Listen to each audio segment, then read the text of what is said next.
I get this question a lot. Why do I need to take my blood pressure medicine when I feel fine? The truth is, blood pressure usually doesn't have much symptoms. However, 1 in 4 adults in the UK have got high blood pressure. And especially if you're looking at taking it for life, you really want to know the reasons why. I'm Zainab, I'm the pharmacist from PillSorted, and in this video I'll explain what blood pressure means, what are the 2 numbers that we measure it with, and what do you need to look out for. I'll also explain in further videos of this series what are the usual treatments that we have for blood pressure. Also, how does your weight affect blood pressure, and a simple way of measuring your blood pressure at home. In a nutshell, what does blood pressure mean? It means the force that your blood against your blood vessels. So your heart is the pump that pushes the blood out, and all your blood vessels are like those pipes. Why is it so important? Because your heart helps circulate all of the oxygen and nutrients that each and every cell needs for surviving, and also carries away the carbon dioxide and all the waste that the cells create. So this magnificent cycle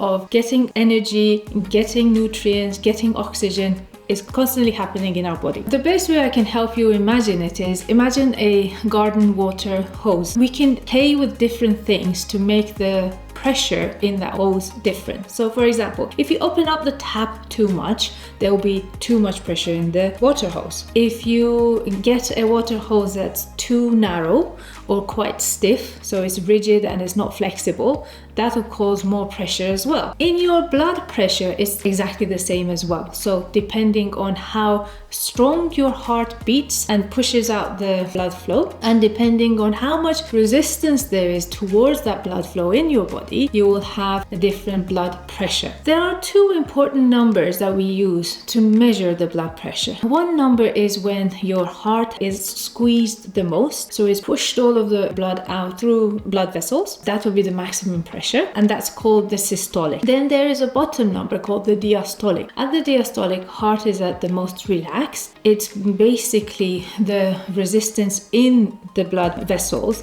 that is bringing that pressure. So why are these so important?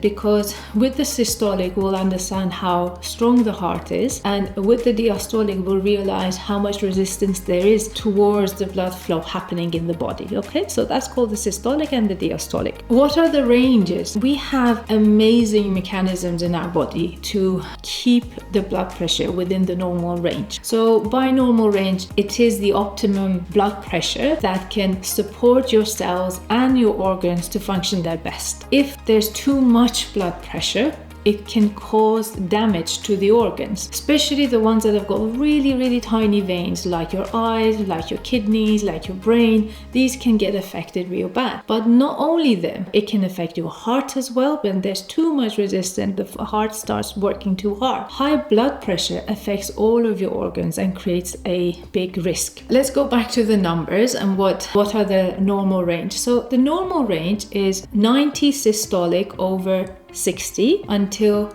120 systolic to 80 diastolic. Okay, so that's the normal range. Again, you see this is a wide range. It's different people to people. That's how the body works. Now, if it goes up and it gets slightly raised, so 120 systolic over 80 diastolic, all the way to 140 over 90, is called the raised. Okay, in this range, we won't start medication. Okay, but we will start with lifestyle changes, and I'll explain why is it so important. And the high blood pressure is diagnosed when we have consistent readings of over 140 systolic over 90 diastolic. So it might be either of them higher, or it might be both of them higher than this number. And it's not just one reading that we need to take. So the way that we measure it to make sure that there is high blood pressure, or make sure that any of these readings are right. So when we want to confirm someone has high blood pressure, we need to do a good couple of readings to make sure that it's not just a one-off. Usually your GP will ask a whole week of reading at least twice a day. So in the morning, once you've woken up, resting blood pressure, and then in the evening as well, so we can see how is it differing,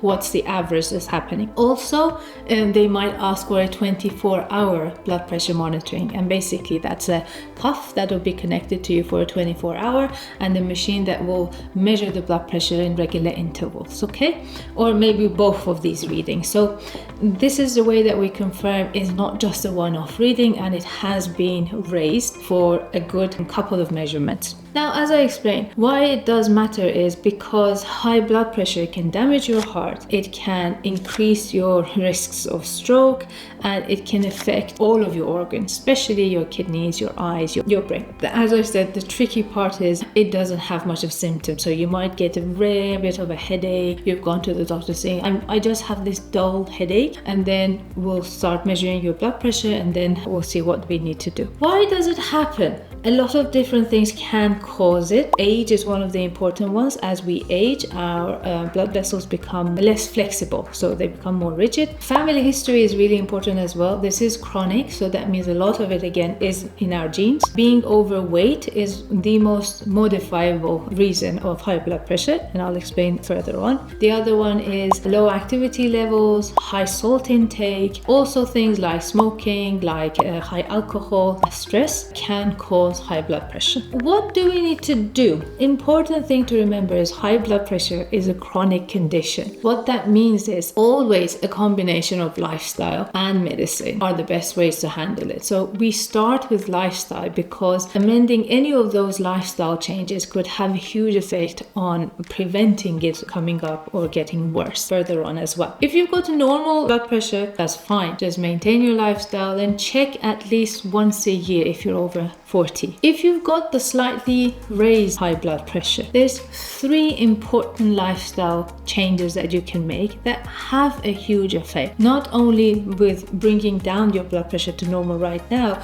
but from preventing it from going high later on as well. So one is salt intake. Reducing your salt intake can affect the number of mercury reading up to 4 numbers. That's a huge effect. Exercise as well. So exercise has a huge effect not only on your reducing your blood pressure, but reducing the pressure on all of your organs and improving your overall metabolic health. So exercise is really important, around 150 minutes per week if you can aim for it, and whatever you're comfortable with, so moderate exercise. And another interesting one is actually losing weight. So if you lose weight, each 1 kilo that you lose weight, you can bring 1 mercury reading down. And that's a very important effect, okay? So combined, or if you combine all of these, you will have a much better improvement in your blood pressure than any blood pressure medicine by itself. However, if with implementing all of these lifestyle changes, your blood pressure is still high, please start taking your blood pressure medicine, because that's your body telling you that I've tried all of the different mechanisms that I have, but I still haven't managed to get the blood pressure down.